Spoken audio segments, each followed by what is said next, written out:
안녕하십니까? 2022년 7월 8일 금요일 인도네시아 헤드라인 시작합니다. 첫 번째 소식입니다. 인도네시아가 전기차 사업과 관련 테슬라가 아닌 대만 폭스콘을 주목하고 있어 관련 업계에 시선이 집중되고 있습니다. 인도네시아의 대규모 전기차 및 배터리 생산 공장을 건설하려던 테슬라의 기가팩토리 프로젝트가 지지부진한 가운데 폭스콘이 인도네시아 신규 수도 누산타라에 전기버스와 사물 인터넷 사업 참여를 논의 중이라고 밝혔습니다. 이와는 다르게 인도네시아 정부 관료들은 테슬라가 인도네시아에 건설하려던 발전소 사업이 중단될 것이라고 전했습니다. 테슬라는 인도네시아의 외딴 지역에서 사용할 수 있는 이동형 에너지 저장소 생산 공장을 건설하길 원했으며 지난해 2월 테슬라가 관련 내용에 대해 제안서를 인도네시아 정부에 전달하면서 사업이 빠르게 진행될 것이라고 예측되었습니다. 그러나 테슬라가 인도네시아 내 발전소 건설을 위한 원자재 공급 문제를 놓고 인도네시아 정부와의 협상이 실패하면서 테슬라가 추진하던 인도네시아 관련 프로젝트도 모두 멈춰섰습니다. 현재까지 테슬라가 공식적인 입장 발표를 하지 않았지만 현지 매체들은 테슬라가 이동형 에너지 저장소 사업을 접고 현재 사업에만 집중할 것으로 예상하고 있습니다. 반면 전기차 업계의 다크호스로 주목받고 있는 대만 폭스콘은 인도네시아 정부와 함께 2024년부터 운영돼 새로운 수도 누산타라의 교통 시스템 프로젝트 투자를 논의 중이라고 밝혔습니다. 해당 사업은 340억 달러 규모의 수도 이전 사업의 일환입니다. 누산타라 교통 시스템 사업 외에도 폭스콘 회장은 25일 조코이 대통령을 만나 자동차 스타트업 고고로 펠리스와 함께 생산 공장을 건설하기 위한 80억 달러의 투자 계획에 대해 논의했습니다. 중부자바 지방에 건설될 해당 공장에서는 배터리와 전기차 관련 제품을 생산할 예정입니다. 다음 소식입니다. 인도네시아에서 K 분식이 인기를 끌면서 인도네시아 투자자들의 K 분식 사업 진출도 증가하고 있습니다. 한국농수산식품유통공사에 따르면 한국 콘텐츠를 접하는 현지 젊은 층이 늘어남에 따라 K 분식에 대한 관심도 높아졌습니다. 인도네시아에서 가장 인기 있는 K 분식은 떡볶이입니다. 떡볶이는 맵고 짜고 달콤한 맛을 좋아하는 현지 입맛에 잘 맞으며 떡과 유사한 인도네시아 음식인 론똥도 있어 쫄깃한 식감에 대한 거부감도 덜합니다. 인도네시아로 수출된 한국 떡볶이 상품의 판매액은 지난 2019년 78만 5천 달러에서 지난해에는 545만 4천 달러로 급증했습니다. 특히 자카르타 도시를 중심으로 K 분식 레스토랑이 점차 늘어나는 추세입니다. 한국의 떡볶이 무한리필 프랜차이즈인 두끼는 올해 초 6호점을 오픈했으며 현재 K 분식 프랜차이즈 무지개는 60호점까지 운영하면서 자체 브랜드 떡볶이 제품도 개발해 판매 중입니다. 최근에는 대형 쇼핑몰마다 1개 이상의 K 분식 레스토랑이 입점돼 있을 정도로 관련 시장이 확대되고 있습니다. K 분식을 판매하는 레스토랑은 한국적인 특색과 분위기를 제공하기 위해 노력하고 있습니다. K-팝을 들으면서 K 분식을 먹을 수 있다는 장점을 내세워 한국 문화와 맛을 즐기는 장소로 각광받고 있습니다. 특히 사회관계망 서비스를 통한 마케팅과 홍보 또한 활발하게 진행되면서 전반적인 K 분식의 인기 상승에 영향을 미치고 있습니다. AT 관계자는 현지에서 K 분식을 맛본 소비자들은 SNS로 재확산하고 스스로 음식을 만들어 보려는 이들이 많아졌다며 레시피 공유와 SNS를 적극 활용한 K 분식 식재료의 홍보가 중요할 것으로 판단된다고 말했습니다. 다음 소식입니다. 인도네시아 내 한인 기업들의 모임인 제인도네시아 한인상공회의소 6대 회장단이 출범했습니다. 지난달 29일 물리아 호텔에서 열린 출범식에서 이강현 신임 회장은 자원 강국인 인도네시아는 전 세계 경제 상황 변화와 내부로는 대선, 총선 등을 앞두고 있어 정부 정책에도 많은 변화가 예상된다며 급변하는 환경에 대응해 인도네시아 전문가로서 정확한 비전을 제시하겠다고 밝혔습니다. 또한 인도네시아 정부는 물론 현재 여러 경제협력단체와 협력을 강화하겠다며 미국 상해 등 외국 상의들과도 협력해 기업하기 유리한 환경이 되도록 노력하겠다고 강조했습니다. 이날 출범식에 참석한 박태성 주인도네시아 대사는 한국 대기업의 인도네시아 진출이 늘어나고 있다며 중소기업과 현지 한인 기업이 함께 성장하고 발전하도록 코참이 가교 역할을 해달라고 당부했습니다. 참고로 코참은 인도네시아에서 사업을 영위하는 한인 상공인을 대표하는 단체로 인도네시아에 진출한 한국 기업들과 한인이 세운 현지 기업 등 총 222개사가 회원사로 가입돼 있습니다. 이 회장은 1, 2대 회장인 승은호 코린도그룹 회장과 3, 4, 5대 송창근 KMK그룹 회장과 달리 전문 경영인 출신으로 삼성전자 인도네시아 법인 부사장을 거쳐 현재 현대차 아태권역본부 부본부장을 맡고 있습니다. 다음 소식입니다. 지난해부터 파묘 국제 가격이 크게 뛰자 파묘 업체들은 국내 공급보다 수출에 집중했고 해당 여파로 인도네시아 내 식용유 품귀 현상이 벌어지자 인도네시아 정부는 올해 초 국내 시장 공급 의무화 정책을 도입했습니다. 하지만 식용유 대란이 이어지자 지난 4월 수출 금지 조치를 내렸고 한 달 만에 다시 수출 재개에 나섰습니다. 다만 파묘 생산업자는 수출을 위해서 일정 비율만큼 국내 공급 물량을 유지해야 하는 국내 공급 의무화 정책은 계속해서 유지하고 있습니다. 만약 해당 비율을 지키지 않고 수출을 늘리려면 1톤당 200달러의 세금을 추가로 내야 합니다. 하지만 이 같은 규제로 파묘 재고량이 급증하면서 파묘 원료인 기름야자, 생산 농가만 손해를 보고 있습니다. 가격 상한제로 국내 판매에는 한계가 있는데 국내 판매가 늘어나지 않으면 수출 물량도 늘릴 수 없다 보니 결국 재고가 쌓이면서 원료인 기름야자 가격도 내려갔습니다.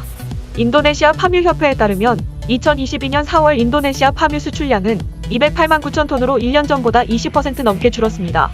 반면 4월 말 기준 재고량은 610만 3천 톤으로 1년 전보다 90% 가까이 증가했습니다. 특히 4월 말 기준 재고량은 지난 6년 내 가장 많습니다. 파묘 재고가 쌓이면서 파묘의 원료가 되는 기름야자 농가는 가격 급락의 시름이 깊어지고 있습니다. 파모일농민조합에 따르면 기름야자 열매의 가격이 1kg에 1,000루피아 아래로 떨어졌으며 일부 지역에서는 500루피아까지 내려간 상태입니다. 파모일농민조합은 1kg에 2,500루피아를 웃돌아야 정상 가격이라며 농민들은 1헥타르당 150만에서 200만 루피아의 손실을 보고 있다고 주장했습니다. 파묘 농업전략연구소의 사무국장은 결국 정부가 수출 제한 정책을 해제해야 재고가 줄면서 가격도 정상화될 것이라고 주장했습니다. 다음 소식입니다. 지능형 누수관리 토탈솔루션 스타트업 위플래시 코이카에서 주관하는 혁신적 기술 개발 프로그램을 통해 인도네시아 수카부미의 지능형 누수관리 플랫폼을 성공적으로 구축했다고 밝혔습니다. 코이카 ICTS는 예비 창업과 스타트업 등 혁신가들의 아이디어, 기술 등을 실제 사용에 적용해 개발 협력 사업 효과를 높이는 사업입니다. 위플렛은 코이카와 15개월 동안 인도네시아 수카부미 지역의 효율적 수자원 관리를 위한 지능형 누수관리 플랫폼 구축 사업을 진행하였습니다. 위플렛은 현지 파트너와 함께 누수 문제가 심각한 수카부미 지역을 대상으로 현지화 기술 개발을 완료하였고 수카부미 수도사업소를 대상으로 누수관리 플랫폼 교육 및 시스템 구축 등의 현지 누수저감 활동을 진행해 2개의 작업 시범 사업 대상 지역에서 40개의 누수를 찾아 복구를 진행했습니다. 이를 통해 하루 약 1,500톤의 누수저감 성과를 달성했는데 이는 3,000명이 넘는 수카부미 시민들에게 추가 수돗물을 공급할 수 있게 되었습니다. 위플렛은 누수가 진행될 때 나오는 특유의 진동 주파수와 소음을 이용하여 개발된 AI가 진단을 합니다. 검진침을 계량기나 누수가 있는지 확인하고 싶은 수도관의 일부에 가져다 대면 모아진 데이터를 자동으로 분석합니다. 특히 사용 방법이 쉽기 때문에 약간의 교육만으로 누구나 사용이 가능합니다. 수카부미 수도사업소는 위플렛의 플랫폼 구축 시범 사업을 통해 수자원 관리 분야의 혁신 기술 적용을 높게 평가했습니다. 위플렛은 K-워터에서 추진하고 있는 인도네시아 덴파사르 스마트 물관리 시범 사업 기본 및 실시 설계 용역에도 참여함으로써 인도네시아 시장 진출 및 확대를 적극적으로 모색하고 있습니다. 다음 소식입니다. 인도네시아 공공사업 국민주택부는 신수도 누산타라의 중앙행정지구에 건설되는 관공서 설계 공모전 결과를 발표했습니다. 공공사업 국민주택부 장관에 의하면 누산타라는 퓨처 스마트 포레스트 시티 컨셉으로 2045년까지 단계적으로 개발됩니다. 1기 공사가 시행되는 2022에서 24년에는 중앙행정지구 중 1회1, 1회2 지구를 우선적으로 개발합니다. 3월 28일부터 시작된 관공서 디자인 공모전은 6월 6에서 10일 1차 심사에서 상위 3개 안을 선정했으며 20에서 22일 상위 3개 안의 순위가 결정되었습니다. 사법부 복합시설 1위는 모두가 평등이라는 주제에 작품이 차지했습니다. 부대통령실 복합시설은 1위 선정 없이 어머니와 같은 큰 집과 인민의 궁전이 공동으로 2위를 수상하였습니다. 이밖에 입법부 복합시설, 예배소 복합시설 입상작품이 공표되었습니다. 입상작품 중 1위에 대해서 5억 루피아, 2위 2억 5천만 루피아, 3위 1억 5천만 루피아의 상금이 수여됩니다. 공공사업 국민주택부 국장은 중앙행정지구 건물의 내외장 디자인에는 국가 정체성을 반영하고 편리하고 환경 친화적인 건물이 될 것이라고 말했습니다. 다음 소식입니다. 인도네시아 코로나19 확진자가 총 609만 7,928명으로 늘어났으며 이 중 사망 15만 6,766명, 완치 592만 3,808명으로 집계되어 2.6%의 치사율을 보이고 있습니다.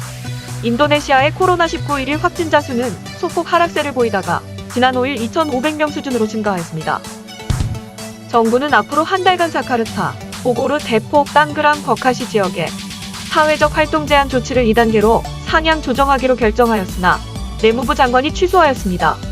사회적 활동 제한 레벨 2로 상향하기로 한 이유는 오미크론 BA4와 BA5의 2일 신규 감염자 2,000명 이상 증가에 따른 조치였습니다. 그러나 국토부 지방의정국장은 지역사회 전파 지표에서 자카르타, 보로르, 데폭, 땅그랑, 버카시 지역의 코로나 신규 확진자는 정점을 지났다고 평가하고 있으며 현재는 평탄화 그래프를 보이고 있다며 레벨 1을 취소한 이유를 설명하였습니다. 정부는 2주 이내에 부스터샷을 접종한 사람만 공공장소를 이용할 수 있는 정책을 시행할 것으로 보입니다. 이와 더불어 항공, 육로, 해상 여행 조건으로 부스터샷 의무화도 다시 시행될 것이라고 해양투자부 장관은 발표하였습니다. 부스터샷을 정책으로 선택한 이유는 낮은 접종률 때문입니다. 현재 푸들릴 인두미에 수집된 데이터에 따르면 인도네시아 전역에서 쇼핑몰을 이용하는 고객 중 부스터샷을 접종한 사람은 24.6%에 불과합니다. 공공장소는 쇼핑몰과 공항, 기차역, 터미널 등에서 우선 정책화할 것이며 차차 다른 공공장소로도 확대할 예정입니다. 또한 지난 5일부터 실내외 구분 없이 마스크 착용 의무가 다시 적용되었습니다. 보건부는 인도네시아에 급증하고 있는 코로나19 신규 사례의 87%가 오미크론 하위 변종인 BA.5라고 밝혔습니다. BA.5가 우세종이 되었지만 오미크론 변이 바이러스보다 중증으로 유발될 가능성이 낮으며 오히려 무증상과 경미한 증상이 많습니다. 현재 보건부가 우선순위로 처리하는 것은 병원 점유율이 급증하지 않게 관리하는 것과 사망자를 줄이는 데 있습니다. 이를 위해 전염이 급증하지 않도록 사회적 활동 제한을 진행할 것이며 코로나19 예방 부스터샷을 낼 것입니다. 또한 인도네시아에서 BA.5 확진자가 급증할 것을 대비해 각종 보건시설도 마련하고 있습니다. 우리나라 바이오 기업 큐라티스는 지난 1일 인도네시아에서 식약처 국장 및 실무진들과 만나 개발 중인 코로나19 백신 부스터샷 임상 진행을 논의하였습니다. QTP104로 명명된 코로나19 백신은 차세대 mRNA 백신으로 기존 mRNA 백신보다 적은 양으로 강력한 면역 반응을 유도할 수 있으며 심각한 알레르기 반응을 일으키는 PAG 성분이 없습니다. QTP104 백신은 현재 일상 임상시험을 진행하고 있으며 지난 2월에는 부스터샷 임상시험 계획을 식약처에 신청한 바 있습니다. 큐라티스는 변이 바이러스에 대응하기 위해 오미크론 등 신종 변이 바이러스에 대한 중화항체 형성 및 세포 면역 활성을 검증하기 위한 비임상 시험도 진행 중에 있습니다. 큐라티스 대표는 이번 인도네시아 식약처 방문으로 양국의 개발 협력과 지원 의사를 재차 확인했다며 인도네시아에서의 차세대 mRNA 코로나19 백신의 임상이 식약처의 협조 아래 신속히 진행되길 바란다고 말하였습니다. 시청해주셔서 감사합니다. 다음 시간에 뵙겠습니다.